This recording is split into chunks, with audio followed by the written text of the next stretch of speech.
Bismillahirrahmanirrahim. Assalamualaikum warahmatullahi wabarakatuh.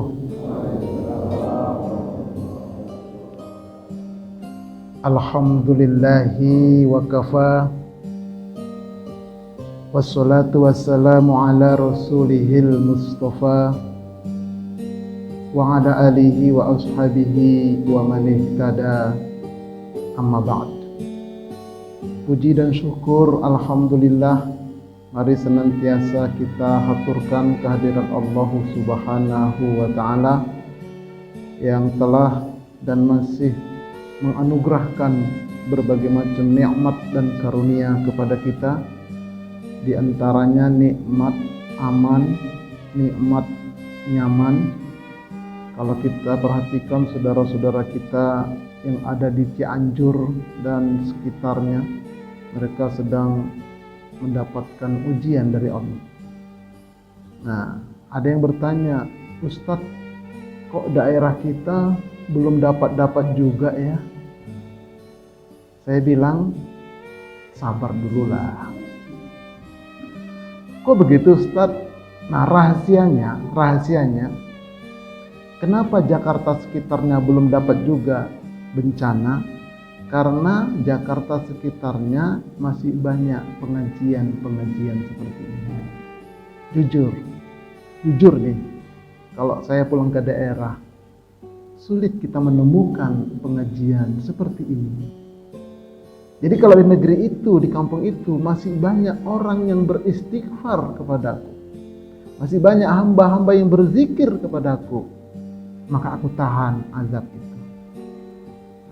Ya, ini kita bukan menuduh yang macam-macam, kita pertahankan saja yang ada ini. Istiqomah dalam talabul ilmi, istiqomah dalam beristighfar, istiqomah dalam menyebarkan kebaikan.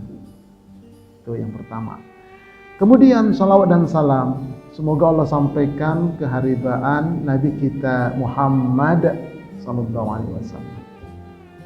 Waktu syuruk jam berapa ya? Jam 6 lewat? Enggak, soalnya kita batasi, nanti ada yang keberatan. Ustadz, udah waktu syuruk ini. Jam berapa kira-kira jam waktu syuruk? Jam 5.38. Oke, maka dilewatin kan? Oke, kita sepakat dah. 5.45 dah.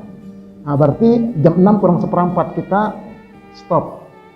Berikut dengan tanya jawab supaya enak begitu ya, supaya tidak gelisah. Nanti ada yang gelisah, padahal ngaji itu wajib, kalau suruh sunnah kan itu, tetapi ingin dapat dua-dua ya, kita ambil jalan tengah. Oke, baik. Saya ada channel di YouTube namanya Majelis Studi Dakwah Terapan yang mengulas dan mengkaji materi-materi dakwah untuk dapat kita terapkan dalam ibadah dan kehidupan kita sehari-hari. Sudah banyak yang saya upload. Silakan berkunjung ke channel saya, Ustadz Arifin Purba Official. Tapi jangan lupa subscribe, like, and share. Dan itu gratis insya Allah ya, dalam rangka pengembangan dakwah. Oke. Baik Bapak-bapak Ibu-ibu sekalian, Majelis Ta'lim Masjid Nurul Iman Pondok Bambu.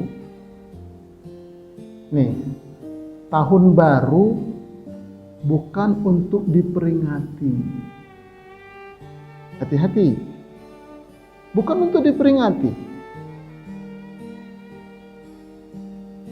Tidak pula untuk hura-hura, mubazir, jingkrak-jingkrak. Maaf ini, bakar petasan, kembang api, bukan. Itu mubazir. Dari Sabang sampai Merauke, pergantian tahun nanti malam itu mungkin ada 1 miliar ledakan petasan dan kembang api. Sekali meledak, itu kabarnya, bukan saya pernah beli ya, kabarnya itu sekali meledak, goceng. Berapa itu goceng? 5.000. Kan satu selongsongan itu kan harganya 40.000. Oh, tahun kemarin. Mungkin tahun ini naik kali.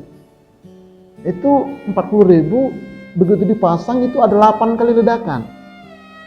Coba itu saya hitung kadang, satu. Saya hitung tuh mereka yang hitung itu. 8. Berarti kalau 40.000 bagi 8, 5.000. Kali 1 miliar ledakan. Berapa itu ya? Susah saya. Mungkin di kalkulator nggak bisa kehitung kali itu angkanya. 5.000 kali 1 miliar ledakan.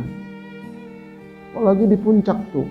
Semakin lama dia meledak kembang apinya, petasannya, berarti yang punya villa itu makin kaya orangnya. Ya Allah ya Rabb. Ustadz kan hiburan Ustadz. Kalau hiburan kenapa dibakar, diledakin? Kalau hiburan bakar, masukkan ke sarung, meledak sekalian. Ini kita berpikir sebagai orang muslim, udah gak usah lah beli yang manfaat. Begitu juga trompet gak usah. Nah, ada program dari majelis taklim masjid kita ini. Ada kajian, ada tahajud. Nah, udah niatnya untuk ibadah aja, bukan untuk merayakan, bukan. Wah, sama aja dong merayakan, bukan. Ya, untuk ibadah, iktikaf kan besar pahala. Apalagi ada kajian.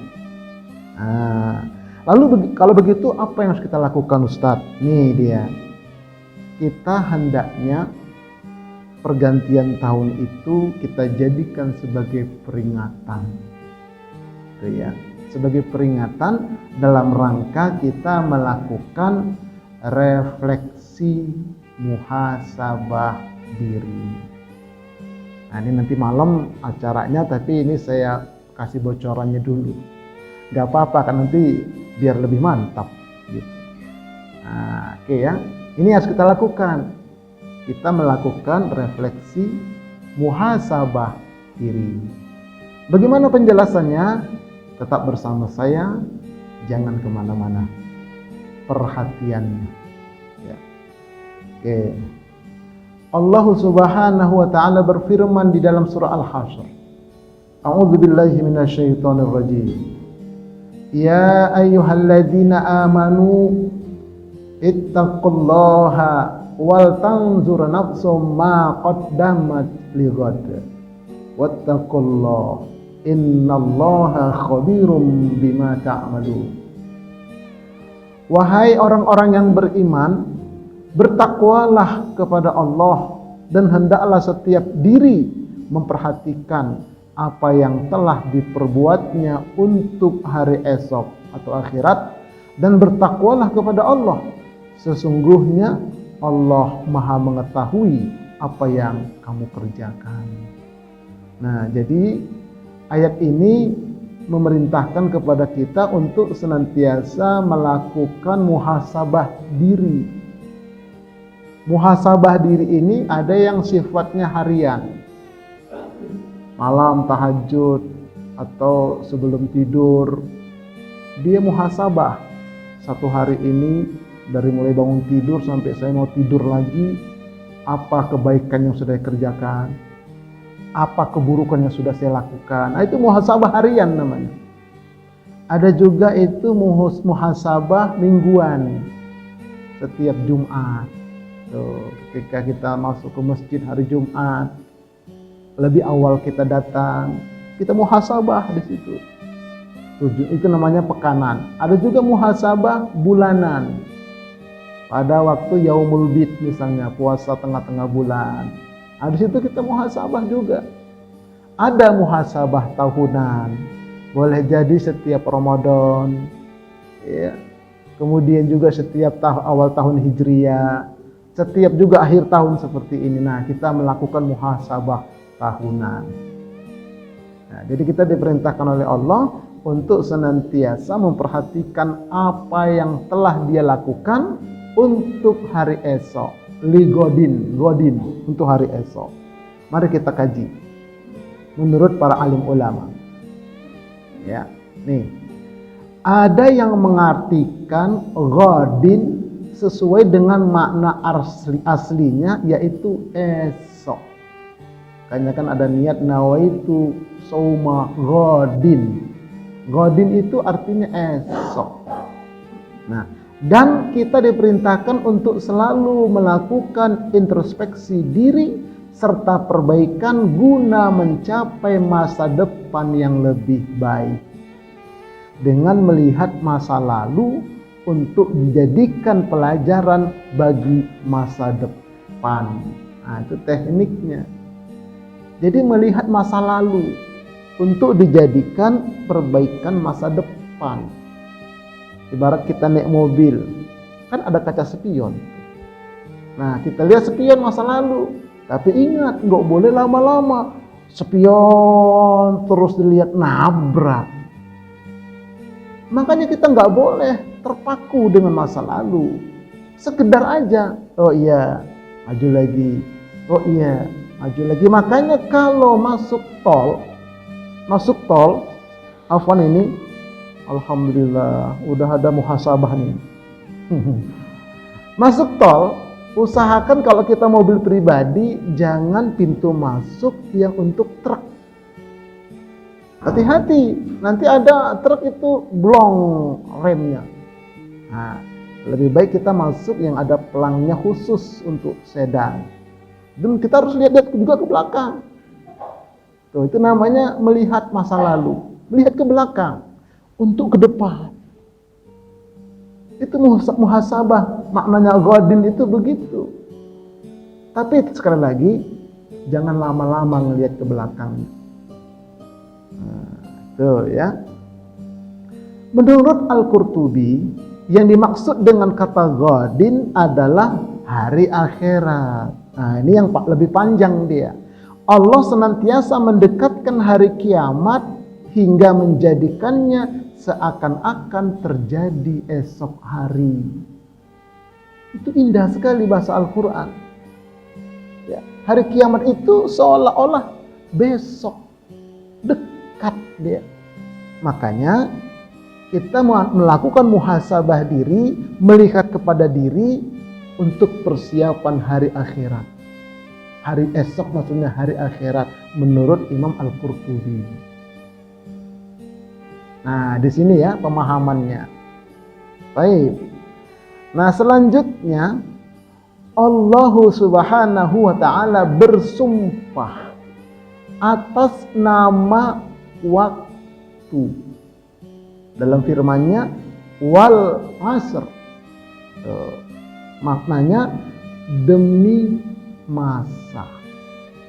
Nah, jadi banyak sekali Allah bersumpah dalam Al-Quran. Banyak sekali. Nah, kata ulama tafsir, tidaklah Allah bersumpah dalam Al-Quran atas nama sesuatu, pasti di balik sumpah Allah itu ada rahasia-rahasia. Kalau kita kan bersumpah atas nama Allah, wallahi. Dan tidak boleh sembarangan sumpah wallahi ini. Kadang-kadang ada orang dikit-dikit wallahi, demi Allah, wallahi, tidak boleh. Jadi ini dikeluarkan ketika kita dituduh oleh orang misalnya atau dalam pengadilan. Kamu mengambil itu ya? Tidak, saya tidak melakukan itu. Nah, tapi tetap dia masih ngotot menuduh kita. Akhirnya kita katakan, dengar ya, saya ini orang beriman. Saya orang beriman, saya tidak melakukan itu dan saya bersumpah demi Allah, wallahi. Cukup. Kalau orang beriman sudah mengatakan wallahi, jangan diragukan lagi. Kan nggak boleh sembarangan. Kalau kita mengatakan sumpah sembarangan, bergetar itu aras. Makanya para munafikun begitu disumpah jabatan, tapi dia langgar sumpah itu bergetar dan Allah murka. Termasuk dosa besar, sumpah palsu. Nah, itu kalau kita. Tapi kalau Allah bersumpah atas nama ciptaannya, ada makna, ada hikmah di balik sumpahnya Allah itu. Mari kita lihat. Ya. Nih, para ulama sepakat al-asr artinya adalah masa atau waktu. Nah, itu yang pertama. Namun penafsiran waktu yang dimaksud dalam ayat ini ada beberapa pendapat. Pendapat pertama, masa atau waktu secara umum. Nah, ini makna yang pertama. Makna yang kedua, waktu asar. Wal asri, demi waktu asar. Ya, waktu sholat asar itu. Ada ulama yang mengatakan seperti itu. Nah, pendapat ketiga, masa kehidupan Rasulullah Sallallahu Alaihi Wasallam. Jadi wal asri, demi masa hidupnya Rasulullah Sallallahu Alaihi Wasallam. Itulah tiga makna sumpah daripada surah Al-Asr ini. Wal asri maknanya tiga, demi waktu secara umum, demi waktu asar, demi waktu ketika Rasulullah Sallallahu Alaihi Wasallam masih hidup. Nah, mari kita lihat satu-satu apa penjelasannya. Baik. Yang pertama kita lihat di sini. Pendapat yang paling kuat adalah waktu secara umum. Wal asr, demi waktu secara umum. Nah, itu pendapat yang paling rajih, paling kuat menurut para alim ulama. Allah bersumpah dengan waktu menunjukkan betapa pentingnya waktu bagi manusia. Penting sekali waktu itu. Makanya jangan sia-siakan waktu. Kadang-kadang Bu, ada orang dari pagi sampai Johor OL terus. Apa itu OL? Online. Nggak tahu apa aja begitu. Bapak-bapak juga mungkin ada juga sebahagian. Jangan. Penting sekali waktu. Sampai-sampai Allah bersumpah. Jangan sia-siakan waktu, itu maksudnya. Pergunakan waktu, itu maknanya. Nah, ya. Ali bin Abi Thalib radhiyallahu anhu mengatakan, rezeki yang tidak diperoleh hari ini masih dapat diharapkan lebih dari itu esok hari. Akan tetapi waktu yang berlalu hari ini tidak mungkin diharapkan kembali lagi besok. Makanya gunakan waktu yang ada sekarang. Karena nggak mungkin lagi terulang besok dia. Tapi kalau rezeki lain masih bisa kita harapkan besok. Wah, hari ini saya untung sekian nih dagang. Besok harus lebih semangat lagi Mudah-mudahan nanti lebih besar lagi. Mungkin. Tetapi kalau waktu, kata Ali bin Abi Thalib, tidak mungkin terulang. Itulah pentingnya waktu. Makanya Allah bersumpah atas nama waktu itu. Ya Allah ya Rabb. Banyak orang menyesal di alam kubur. Banyak sekali. Itu diterangkan dalam beberapa ayat, diantaranya surah Al-Mu'minun. Ayat 99 dan ayat 100. Apa kata Allah? Hatta idza jaa ahadahumul maut qala rabbirji'un la'alli a'malu sholihan fima tarak. Sehingga apabila datang kepada salah seorang di antara mereka kematian, mereka masuk ke alam kubur, mereka lihat siksa kubur, mereka merasakan siksa kubur, mereka berkata, ya Allah, kembalikanlah aku ke dunia, kembalikanlah aku ke pondok bambu. Sebentar saja ya Rabb, swear, pasti aku akan beramal soleh yang selama ini aku tinggalkan. Jadi waktu masih hidup di pondok bambu, gak pernah ngaji dia ke Masjid Nurul Iman. Begitu masuk kober, nyesal dia. Kata malaikat, sudah terlambat mas bro. Makanya ini waktu masih hidup ini gak mungkin terulang. Minta kembali ke dunia gak bisa. Dalam ayat lain, kalau aku bisa kembali ke dunia, pasti ya Allah aku akan bersedekah. Udah terlambat. Sampai ke akhirat dia bilang lagi, ya laitani kuntu turaba, kalau tahulah begini azab neraka ini, akhirat ini, kenapa aku dulu di dunia tidak jadi tanah saja. Sudah terlambat. Nah, makanya nih, mumpung masih ada waktu. Nah, itu dia. Namanya Ali bin Abi Thalib mengatakan seperti itu. Nah, Allah bersumpah dengan waktu juga menunjukkan kemuliaan waktu tersebut. Jika orang-orang Arab jahiliyah meyakini ada waktu sial dan sebagainya, maka Rasulullah SAW mengingatkan untuk kita tidak boleh mencela waktu. waktu, nggak boleh. Ini waktu sial banget, nggak boleh. Nggak ada waktu sial. Itu jahiliyah itu. Tidak boleh mencela waktu.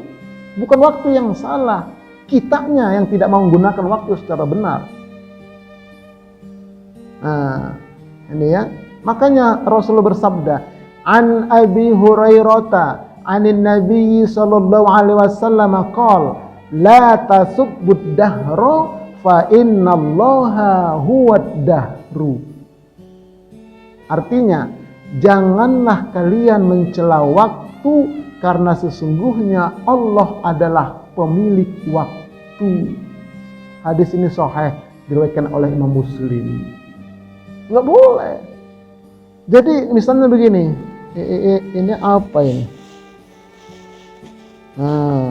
Nah ini dia. Bukan untuk saya makan ya Pak ya, Bu ya. Ini roti. Kalau kita taruh ini roti, kita lihatin selama 2 hari, 3 hari, apa yang terjadi? Bulukan. Karena bergerak terus dia, semua bergerak terus. Kita juga bergerak terus ini waktu itu. Itu maknanya, nggak pernah berhenti itu waktu. Bergerak terus dia. Makanya jangan sampai kita, ya Allah ya Rabb. Ini memotivasi kita semua ini harus. Inilah Bapak Ibu sekalian. Jarang-jarang memang kita jumpa, tapi sekali jumpa harus ada yang berbeda, begitu. Nah, kalau keseringan jumpa nanti bosan juga kan. Wah ini dia, waktu tuh. Nih Bapak Ibu sekalian. Ya. Nah, yang kedua sekarang, sedangkan al-asr yang ditafsirkan waktu asar, ia juga memiliki korelasi kuat dengan isi surat ini. Di antara kebiasaan orang-orang musyrikin Makkah, mereka menggunakan waktu asar untuk bersantai sambil menghitung untung rugi dagangan mereka. Jadi ini asbabun nuzulnya juga kata ulama ada korelasinya dengan wal asri. Jadi orang Arab jahiliyah sebelum Islam datang di Arab itu, Makkah dan Madinah, kalau mereka itu jam 4 sore, waktu itu ya mereka dikatakan asar. Orang Arab itu asar itu waktu itu setengah 4, jam 4 begitu. 3/4 tergantung nanti perputaran mataharinya. Jadi katakanlah jam 4 sore waktu sana, itu waktu asar. Jadi kalau waktu asar itu mereka kalau kata orang Betawi bilang engko-engko. Apa itu engko-engko? Duduk-duduk santai ngobrol. Dari pagi mereka dagang. Nah ketemu dah mereka ngobrol. Yang satu nanya, ente untung berapa hari ini? Ya kira-kira gitu bahasa Betawinya. Ayo mah pas-pasan ini. Kalau ente berapa? Lumayan saya mah. Gitu. Yang satu lagi bilang, saya ini agak banyak juga hari ini beda sama kemarin. Jadi setiap asar mereka itu ngobrol untung rugi. Nah, lalu bagaimana korelasinya? Dalam surat ini Allah bersumpah dengan waktu asar itu bukan hanya untuk menghitung untung rugi dunia, tetapi untung rugi akhirat. Karena ini kan sekarang kita ini kan usianya sudah asar nih. Umat Nabi Muhammad ini dikatakan usianya asar. Nabi Adam sampai menjelang Nabi Isa itu usianya pagi sampai siang. Nabi Isa dari Zohor sampai asar. Nabi Muhammad dan umatnya sampai akhir zaman dari asar sampai tenggelam sampai kiamat. Maka kita ini umat Nabi Muhammad, umat waktu asar. Kita harus menghitung untung rugi akhirat. Ini usia kita ini sekarang yang hadir ini. Ini kan rata-rata sudah tidak muda lagi. Kalau nggak mau dibilang orang tua. Udah asar kita ini. Apalagi saya paling tua saya di sini. Kenapa? Lahir zaman purba. Makanya Ustaz Arifin purba.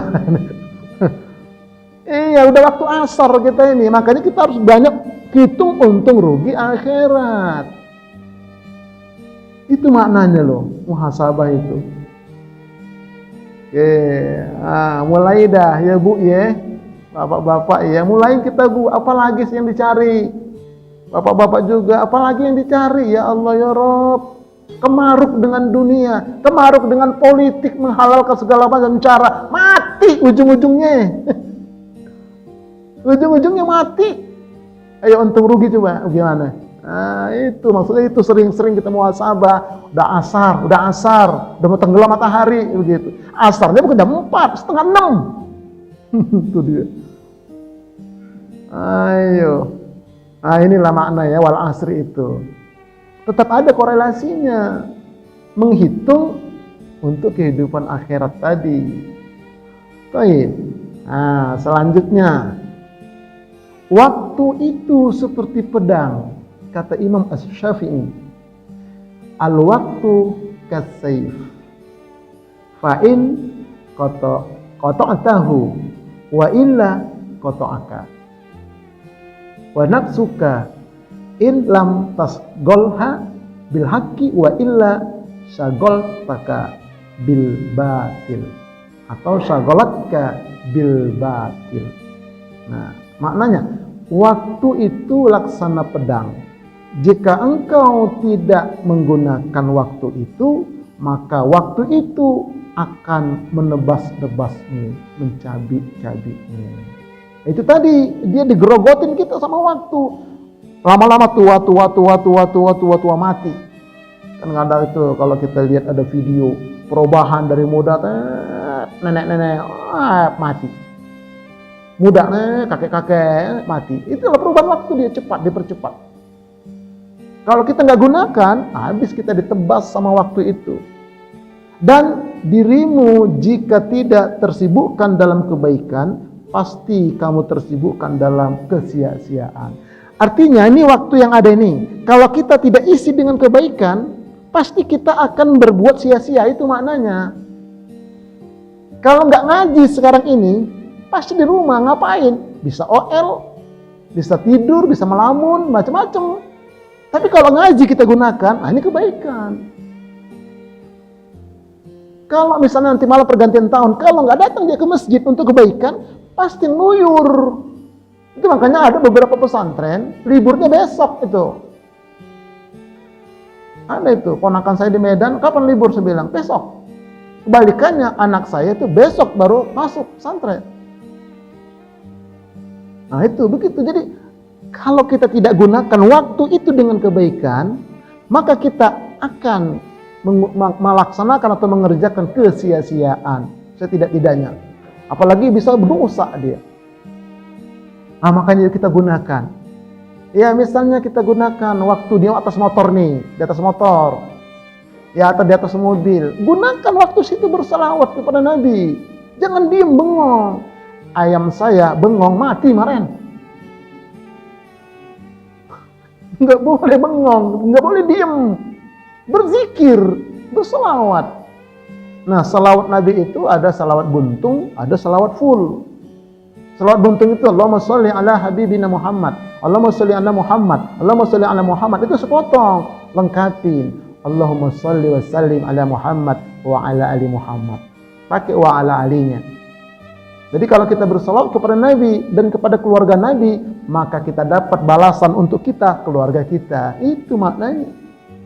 Kalau kita tambah lagi, Allahumma sholli wa sallim ala habibina Muhammad wa ala alihi wa ashabihi. Nah, kalau kita ucapkan itu, maka kita mendapatkan syafaat dari Allah untuk kita, keluarga kita, sahabat-sahabat kita. Makanya bersahabatlah dengan orang yang rajin sholawat, supaya kita dapat kebaikan dari dia. Isi dengan sholawat, isi dengan zikir. Jangan bengong pokoknya. Di bis, di mana aja, berzikir. Dengan zikir lisan. Subhanallah. Tapi nggak usah pakai biji-bijian itu, nampak kali nanti. Nggak usah, cukup dalam hati aja. Ini pakai begitu, gede lagi dia. Subhanallah, subhanallah. Nggak usah. Nanti kesannya nanti bahaya kita. Itu masalah kolbu nanti. Nah coba, kita isi waktu itu. Jangan ada yang kosong. Kalau ada yang kosong, berarti kita nanti pada saat yang bersamaan kita melakukan kesia-siaan. Inilah menurut Imam Syafi'i. Nanti luar biasa ini. Baik. Nah, makanya gunakan 5 waktu sebelum datang yang 5. Nah, ini kayak lagu ya. Kayak lagu ini. Lagu itu ngambil dari sini. An Ibni Abbas, ini hadis riwayat Imam Al-Hakim radhiyallahu anhuma qala Rasulullah sallallahu alaihi wasallam igtanim khamsan qabla khamsin. Gunakanlah 5 waktu sebelum datang 5 lawannya. Pergunakanlah 5 waktu, maksudnya adalah 5 keadaan sebelum datang keadaan yang 5. Nih, yang pertama ini kita lihat. Yang pertama adalah syababaka qabla haramika. Nih, syababaka qabla haramika. Waktu mudamu sebelum datang masa tuamu. Gunakan. Nah, ini kita sebetulnya masih muda ini dibandingkan orang yang lebih tua itu loh. Tetap masih muda kita. Makanya gunakan, masih bisa datang ke masjid. Masih bisa umroh. Gunakan waktu itu. Sebelum datang nanti masa tuamu yang udah nggak bisa ngapa-ngapain. Ini yang penting kita ini. Udah maaf ya, udah begini dia. Baru nanya, masjid mana ya? Lah kemarin waktu masih muda kemana Pak? Ya saya sibuk kerja keluar negeri macam-macam. Udah sampai masjid depannya mana ya? Kan bingung gitu Pak. Yang mana depan masjid? Yang sini apa yang sono? Bingung lagi dia. Nah itu udah tua, udah begitu barulah dia. Tapi ya masih mendingan lah. Makanya tadi belajar langsung sama guru.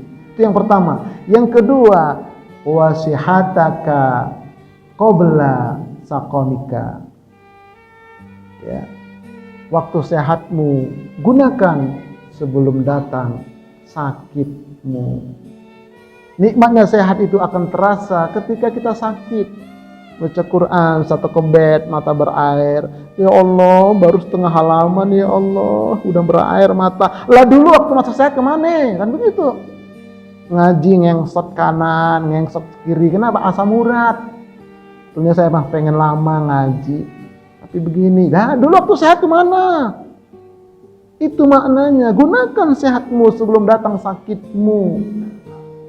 Tuh. Kemudian yang ketiga, wa ghinaka qabla fakrika.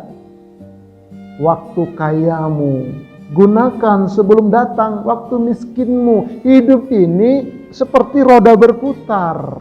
Kadang-kadang di atas, kadang-kadang di bawah. Ini kadang-kadang ketika di atas dia kaya, lupa sama ibadah. Pelesirian kemana-mana, ke luar negeri, kemana pokoknya. Makan pagi Jakarta, makan siang Surabaya, makan malam Medan. Ntar sahurnya di mana? Wah, di Turki.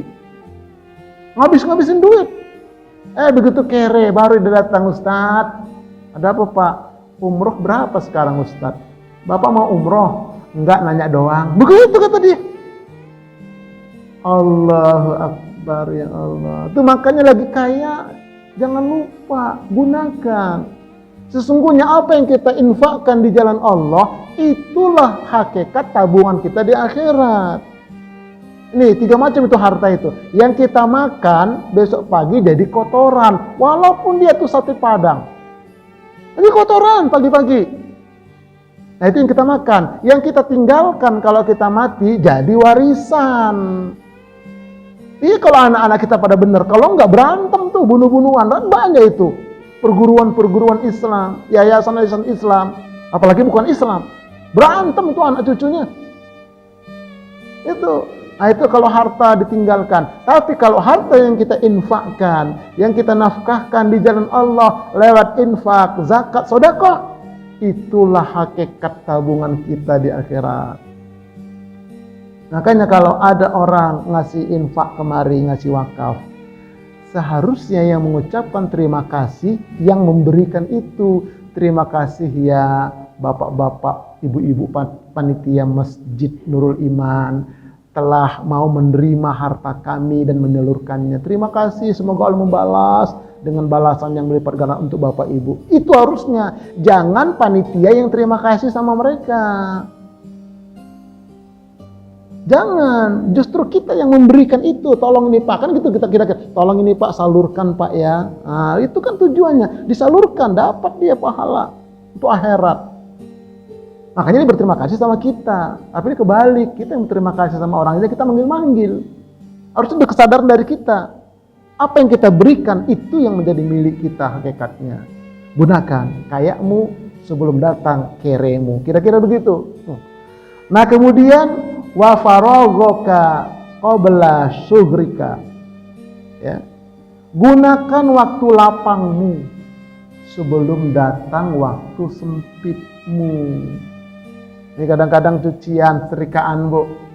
Baru setumpuk, gampang lah. Besok 2 tumpuk baru. Besok 3 tumpuk, lama-lama 10 tumpuk. Wah lama, banyak kali setrikaan. Dikerjain langsung, tepar besoknya dia.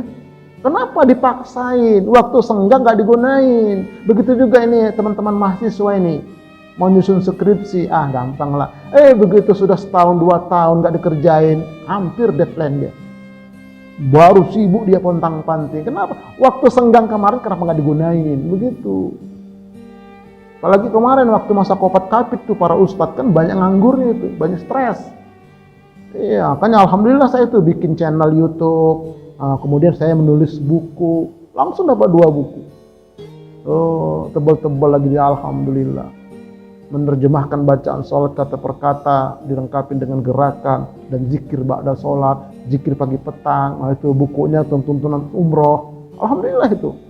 Saya isi waktu, nggak bengong kita. Nah itu jadi usahakan ya, mumpung kita masih banyak waktu ini kerjakan. Kita nggak tahu besok sibuk gitu loh. Apa aja? Ini mumpung sekarang ini.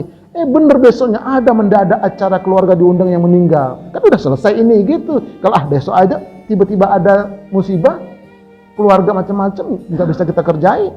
Kita harus ke sana begitu. Kita bisa merasakan kok itu. Nah kemudian kata Nabi, wahayataka qabla mautika. Gunakanlah hidupmu sebelum datang waktu matimu. Seperti tadi menyesal di alam kubur. Nah ini ya. Inilah kata Nabi dalam hadis riwayat Imam Al-Hakim. Baik. Nah sekarang pembagian waktu. Waktu itu dapat dibagi menjadi 3. Yaitu waktu masa lalu, waktu sekarang, waktu akan datang. Kita lihat waktu masa lalu dulu, spion tadi. Ya.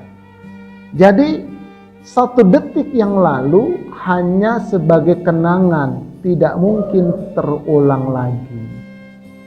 Sudah terlewat dia, makanya 1 detik yang lalu lebih lama daripada 1.000.000 tahun ke depan.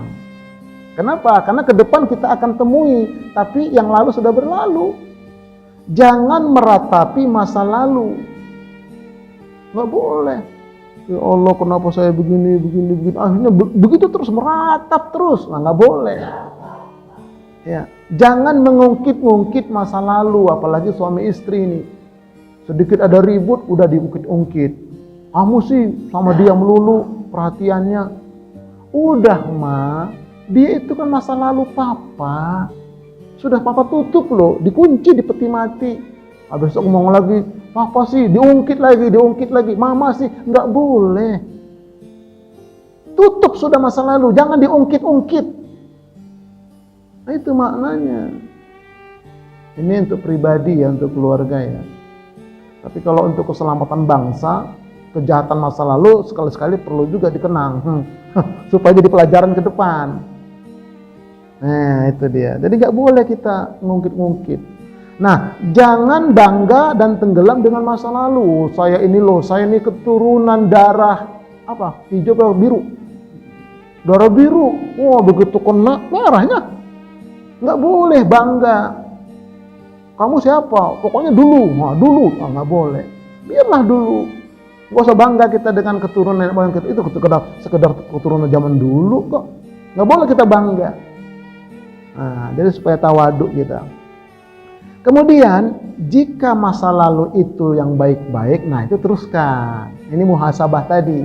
Oh tadi siang saya melakukan ini. Terusin dah, tingkatkan. Tetapi kalau yang masa lalu itu keburukan, nah stop dah. Gak lagi tobat menghindar begitu. Jangan yang jelek-jelek tadi tetap lagi diulangi, jangan. Dikurangin setidak-tidaknya. Nah, itu harusnya kita lakukan untuk masa lalu. Nah, kemudian memikirkan apakah ibadah kita saat ini sudah sesuai dengan yang atau ikut-ikutan. Nih, ini perlu juga ini. Sholat saya ini selama ini yang sudah saya kerjakan itu sudah benar atau belum ya, begitu. Iktidalnya bagaimana? Yang angkat tangannya bagaimana? Berdirinya bagaimana? Itu perlu itu kita kaji ulang.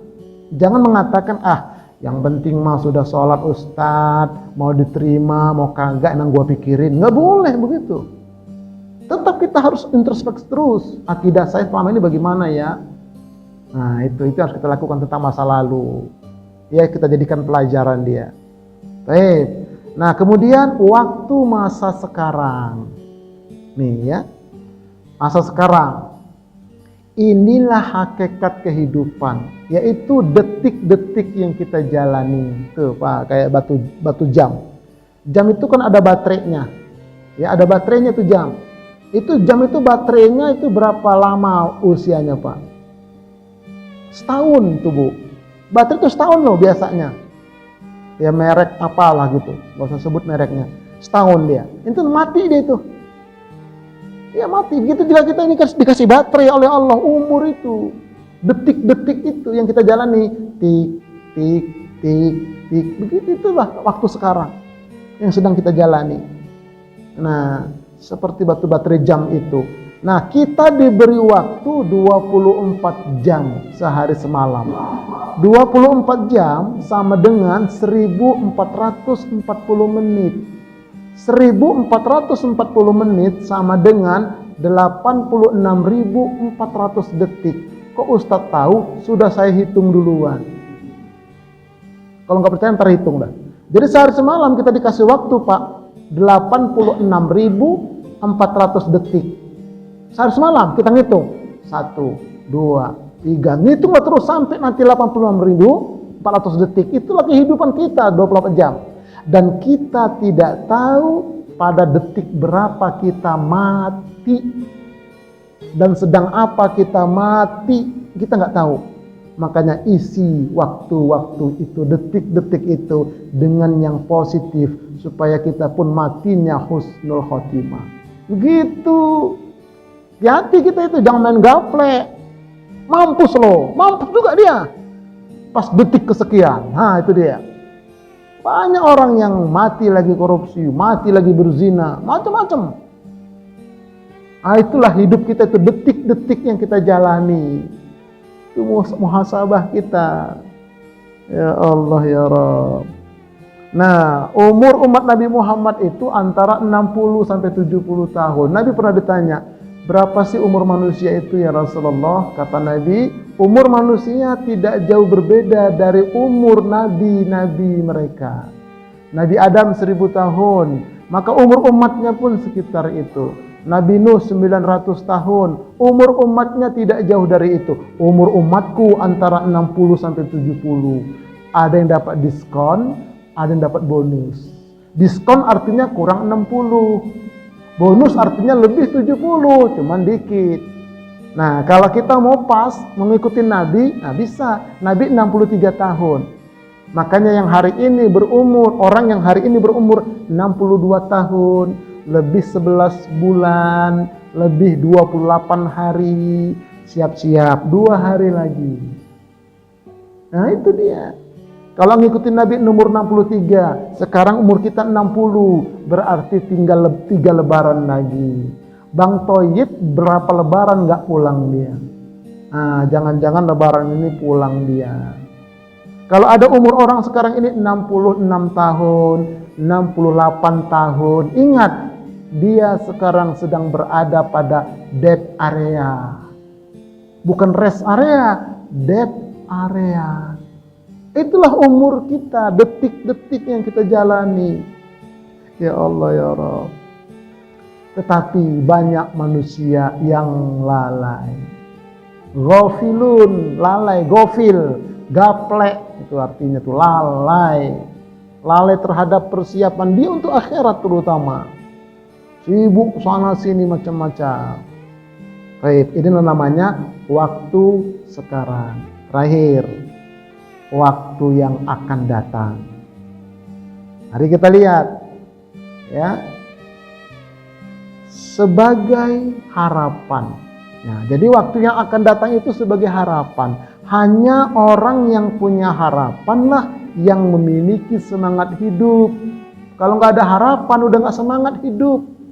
Ada bapak-bapak, ibu-ibu umur 60 tahun. Pak, bapak cita-citanya apa sih? Wah, udah nggak punya cita-cita Ustadz. Udah nggak ada harapan lagi. Dah salah, saya bilang. Kita harus punya harapan ke depan. Harus punya cita-cita, harus semangat. Kalau nggak ada harapan, nggak semangat hidup. Ini ada kadang-kadang bapak-bapak, ibu-ibu, demek aja udah bawaannya. Di rumah, depan pintu, mau bengong, nggak mau ke masjid, nggak ada harapan, dia hampa udah. Jangan, nggak boleh. Harus punya harapan supaya ada semangat hidup. Nah, harapannya apa?